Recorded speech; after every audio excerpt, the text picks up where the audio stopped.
Rusia es el hogar de un gran número de misterios, cada una más extraña que la otra. El siguiente caso no es una excepción. A pesar de que estos acontecimientos particulares han estado ocurriendo durante miles de años, nuestra historia comienza en la década de 1930, cuando un investigador ruso de lo paranormal llamado Ilya Grabovsky estaba explorando extraños sucesos que rodean el lago Issyk-Kul, un cuerpo de agua de gran profundidad ubicado en las montañas del norte de Tian Shan. Issyk-Kul significa lago caliente, una referencia al hecho de que el lago nunca se congela, a pesar de estar rodeado de montañas heladas. Lago Issyk-Kul. Grabovsky había oído leyendas sobre cuevas ocultas en la zona, por lo que se contactó con un local que inadvertidamente tropezó con una. En un primer momento, el hombre se mostró reacio a describir su experiencia, pero el investigador paranormal finalmente lo convenció para transmitir sus conocimientos.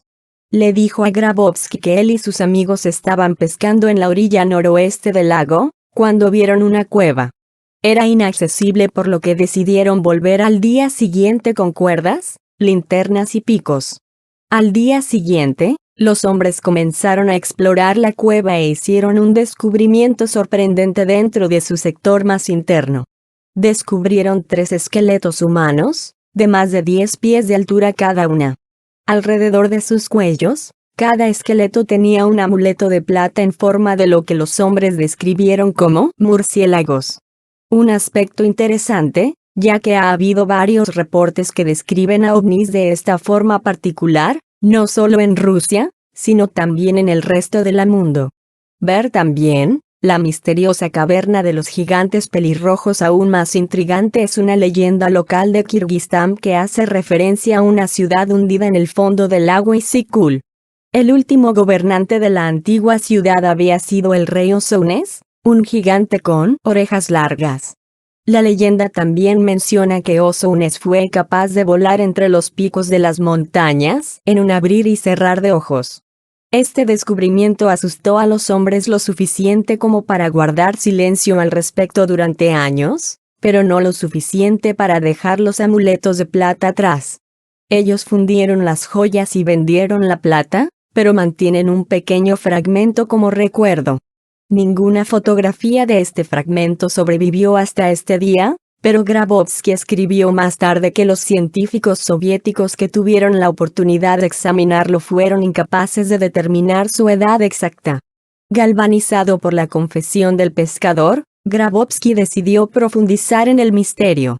Hurgando en los archivos locales, se topó con la primera mención de criaturas gigantescas similares, que se remonta a mediados de 1800. Un grupo de niños de Georgia, en ese momento, Georgia era parte del Imperio Ruso, estaban buceando en busca de mejillones en el lago Issyk-Kul cuando pasaron sobre la entrada hacia una cueva bajo el agua dentro de la montaña cercana. Como probablemente habrás adivinado, la cueva era el hogar de los últimos restos mortales de varios gigantes. A pesar de sus mejores esfuerzos, Grabovsky nunca encontró esta cueva. O tal vez sí, pero se mantuvo en silencio. De cualquier manera, la versión oficial es que murió sin compartir los resultados de su trabajo con el resto del mundo. Pero este no es el final de la historia. A principios de los años 1980, el lago Issyk-Kul se convirtió en el lugar para las pruebas soviéticas de torpedos, misiles submarinos y equipos de buceo militar. También fue uno de los lugares donde el ejército soviético llevó a cabo la formación continua de los buceadores del reconocimiento conocidos como los hombres rana. Otro lugar fue el ya famoso lago Baikal. En 1982, durante un ejercicio de entrenamiento de los hombres rana en el lago Baikal, los buzos se encontraron con un extraño grupo de nadadores bajo el agua.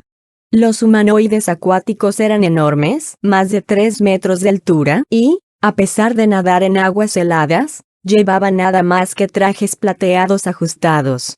Aunque los seres fueron vistos en una profundidad de más de 45 metros, ninguno de ellos llevaba algo parecido a un equipo de buceo.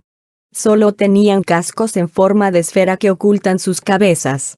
Naturalmente, Este encuentro llevó a los líderes militares soviéticos el intentar una expedición para coger uno o todos los humanoides bajo el agua y un grupo de 7 hombres rana fue montado y enviado a la zona.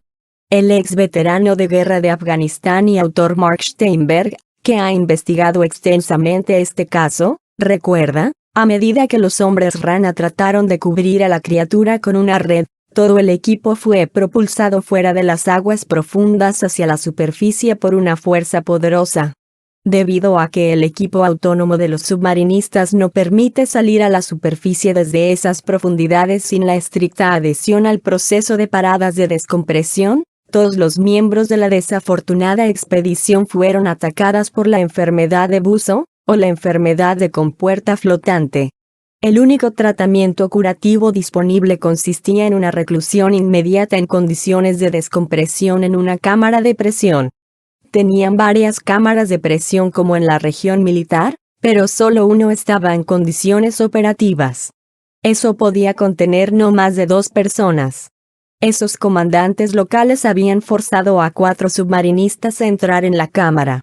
Como resultado, 3 de ellos, incluyendo el co del grupo, perecieron, y el resto quedaron inválidos. Como consecuencia directa de este incidente, el general V. Demianko, el comandante del servicio militar buzo de la URSS, fue trasladado a la base militar de Isyk-Kul para informar a los funcionarios locales acerca de los peligros de intentar capturar a los humanoides gigantes subacuáticos. Esto sirve como evidencia de que el alto mando soviético era muy consciente de la presencia de tales criaturas, tanto en el lago Baikal y Isyk-Kul. ¿Se habría emitido una orden contra su captura si las criaturas no fueran reales? No mucho tiempo después de eso, las fuerzas de ingeniería del Ministerio de Defensa emitió un boletín dirigido al cuartel general de la región militar Turkmenistán. El boletín señala muchos otros lagos donde se han reportado avistamientos de humanoides acuáticos similares, junto a los discos voladores habituales y esferas que ascienden y se sumergen en las profundidades. Esto nos conduce a creer que los incidentes en el lago Baikal y Isyk-Kul no eran acontecimientos singulares, sino más bien expresiones de un fenómeno mucho más amplio.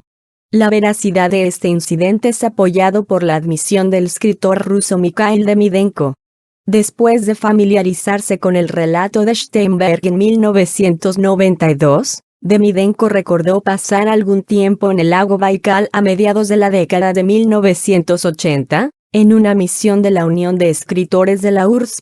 Fue allí donde los pescadores Irkutsk le contaron cómo vieron a los buzos soviéticos siendo lanzados fuera del agua y continuaron su ascenso a una altura de 9-15 metros por encima de la superficie del agua. Los pescadores no sabían sobre el episodio humanoide bajo el agua y se había estado preguntando por qué los militares soviéticos sometían a sus buzos a este tipo de pruebas.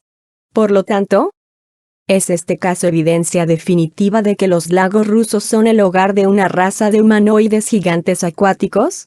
No lo suficiente, ya que se necesita una prueba más palpable. Pero la continua existencia de leyendas y confesión de oficiales militares de alto rango retirados, como el coronel Vladimir Azasa, parecen sugerir que hay algo que está al acecho en las profundidades inexploradas de nuestro planeta.